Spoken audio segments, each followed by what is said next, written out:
इस वीडियो के 5 पार्ट्स हैं जिनमें 75 हार्ड चैलेंज के 5 बहुत ही इंपॉर्टेंट पॉइंट्स बताए गए हैं। फर्स्ट पार्ट में इसके ओरिजिन से लेकर इसके क्रेज तक की स्टोरी डरो मत शॉर्ट में है। सेकंड पार्ट में हैबिट्स जो आप फॉलो करोगे, थर्ड में एडवांटेजेस और फोर्थ में इसके रिस्क। फिफ्थ पार्ट आपके लिए सबसे इम्पोर्टेंट, बिगिनर्स के लिए चैलेंज का सेफ और सबसे आसान तरीका। Let's start. इस चैलेंज की शुरुआत हुई 2019 में जब एंडी फ्रीजेला ने नोटिस किया कि किसी का भी अपनी लाइफ पर कंट्रोल ही नहीं है, वो सिर्फ एक रूटीन वर्क के साइकिल में घूमे जा रहे हैं। उसके अकॉर्डिंग इसका कारण था लो कॉन्फिडेंस और कोई पर्टिकुलर गोल ना होना। तो इससे अपने आप को और दूसरों को इस साइकिल से बाहर निकालने के लिए एंडी ने एक मेंटल टफनेस प्रोग्राम बनाया, 75 हार्ड चैलेंज। ये एक मेंटल ट्रेनिंग प्रोग्राम है, ना कि फिटनेस चैलेंज। 2022 तक इसे कोई भी सक्सेस नहीं मिली थी, लेकिन कोरोना के बाद लोग अपनी फिटनेस पर ध्यान देने लगे और इंटरनेट पर भी चैलेंजेस का ट्रेंड चलने लगा, जिसमें सबसे बड़ा कंट्रीब्यूशन टिकटॉक और बाकी सोशल ऐप्स का था। इस चैलेंज में 5 रूल्स हैं जो आपको बिना एक भी दिन स्किप किए डेली फॉलो करने हैं। इसका पहला रूल है कि आपको अपनी डाइट पर ध्यान देना है। बाहर का जंक फूड नहीं, घर का बना हुआ हेल्दी और फ्रेश खाना खाना है। रूल 2, आपको डेली 45 मिनट के 2 टाइम वर्कआउट करने हैं, जिसमें से एक आउटडोर होना चाहिए। थर्ड, आपको डेली 3 से 4 लीटर पानी पीना है। फोर्थ रूल है कि आपको हर रोज किसी भी बुक के 10 पेजेस रीड करने हैं, लेकिन ध्यान रहे कि वो बुक फिक्शनल नहीं होनी चाहिए। मीन्स आप प्लेज या नॉवल नहीं रीड कर सकते, आप बायोग्राफीज या सेल्फ हेल्प बुक्स रीड करो। फिफ्थ रूल है कि आपको हर रोज वर्कआउट के बाद अपनी पिक्चर क्लिक करनी है, प्रोग्रेस पिक्चर। अगर आप किसी दिन इनमें से एक भी रूल फॉलो नहीं करते तो आपको पूरा चैलेंज डे 1 से स्टार्ट करना पड़ेगा।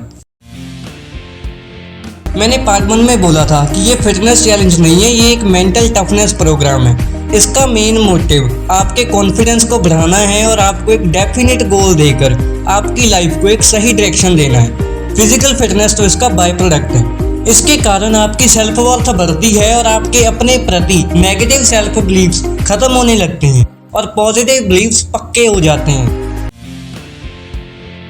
फायदों के बाद इसके नुकसान के बारे में भी बात करना जरूरी है, ताकि आप इसके दोनों एस्पेक्ट्स को देखकर डिसाइड कर पाओ कि आपको चैलेंज एक्सेप्ट करना है या नहीं।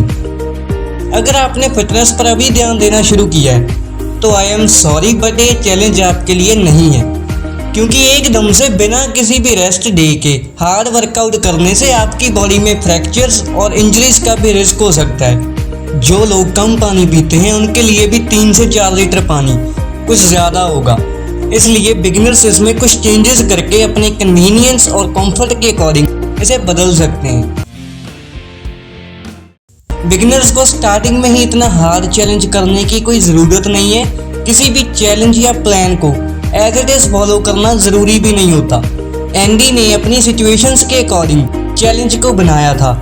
इंडिया की वेदर कंडीशंस के अकॉर्डिंग दिन में 2 बार आउटसाइड वर्कआउट करना आसान नहीं है, और वैसे भी चैलेंज को फॉलो करने वाले मोस्टली स्टूडेंट्स या जॉब करने वाले हैं, तो ऐसे में एक बार ही वर्कआउट के लिए टाइम निकालना मुश्किल है, तो 2 टाइम तो, इसलिए आप एक टाइम भी वर्कआउट कर सकते हो और अपनी बॉडी और स्टेमिना के अकॉर्डिंग हफ्ते में रेस्ट डेज भी रख सकते हो।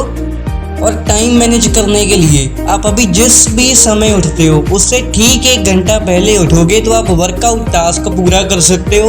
और अगर उठने के बाद जो टाइम आप फ़ोन पर वेस्ट करते थे उसमें बुक रीड करोगे तो 1 से 1.5 घंटे के बीच 2 इम्पॉर्टेंट टास्क कंप्लीट हो जाएंगे।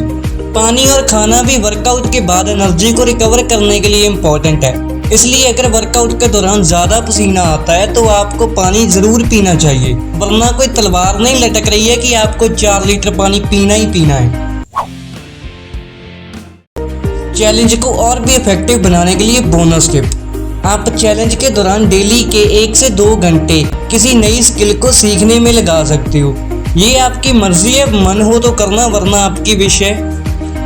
ये थी आज की वीडियो। अगर इन्फॉर्मेशन अच्छी लगी हो तो कमेंट्स में बता देना। दिमाग को टफ करने के लिए तो हैबिट्स जान ली, लेकिन दिमाग को बर्बाद करने वाली हैबिट्स से बचने के लिए लेफ्ट वाली वीडियो पर क्लिक करो। मिलते हैं उसी वीडियो में, तब तक के लिए take care and keep learning.